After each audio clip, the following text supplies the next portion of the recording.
Tonight, we have team coverage on what you need to know to make informed decisions to help yourself and your family. ABC Action News consumer reporter Jackie Calloway tackles product shortages in your home. But we begin with our Michael Paluska with the impacts on how Floridians get from A to B. Bill Curry Ford normally has about 1,000 brand new cars on the lot, but right now they're sitting at about 100. So in order to survive this supply shortage, they've had to get into the used car business, and for the first time ever, they have a Lamborghini in the showroom. I'm actually buying cars right off the street. Sean Sullivan is the general manager of Bill Curry Ford. His location on Dale Mabry Highway looks more like a parking lot than a new car dealership. This is literally no cars coming in. Sullivan says competition among dealerships is dog eat dog. We are competitors, and there's 4,000 of these competitors. This is all because of the microchip. Everyone in the new car ecosystem trying to pull the parachute on an industry in free fall. One part of that stops working, the rest will eventually start to see a decline.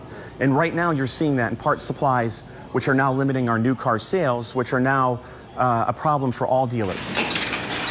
The price of tires also on the rise, up 8 to 10%. Multiply that by 4 tires and that cost can add up. Chris Brazil, owner of Brazil Automotive, tells us the good news: supply is stable. We're open to a whole bunch of brands, so if Michelin doesn't have it, another manufacturer brand will. So we still have all of that. And Rich Kramer, the CEO of Goodyear Tire, agrees, telling CNBC last week speculation in China hoarding rubber are creating issues in the market, but it's something he said his team is managing. We never have had a problem of getting supply of that natural rubber.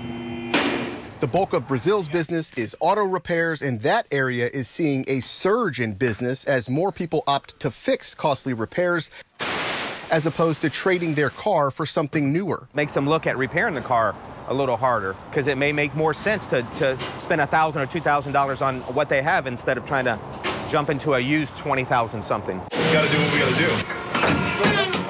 Logistics and transportation issues are also plaguing print shops. A lot of it is supply chain issues. Production is down because of the pandemic. We're seeing issues with freight. Freight costs have increased exponentially because freight companies can basically dictate whatever they want at this point. T-shirts, ink, paper, coating are all up as shortages persist. At some point, Will Crabtree, the owner of TampaPrinter.com, says cost increases may be pushed to the consumer. That paper that we buy in bulk, we've seen about a 10 to 15% increase.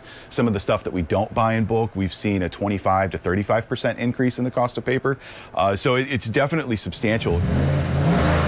I have faith that we will get through this time. Back at Bill Curry Ford, Sullivan says if buyers want a new car, they'll have to be patient or purchase a so-called dumb car that doesn't have 360-degree cameras, lane assist, and other high-tech options. If you have an old car sitting around the house you don't need, now may be the time to trade it in. You may not get as much for it when the shortage is over. Or, Sullivan says, buy used from him and get a different deal. We're doing a 10-year roadside assistance and a lifetime warranty on the used car to try to save the customer some benefit of having to buy a warranty on a used car. I'm Michael Paluska in Tampa with a look at the rising costs of products in your home. Here is consumer investigative reporter Jackie Calloway.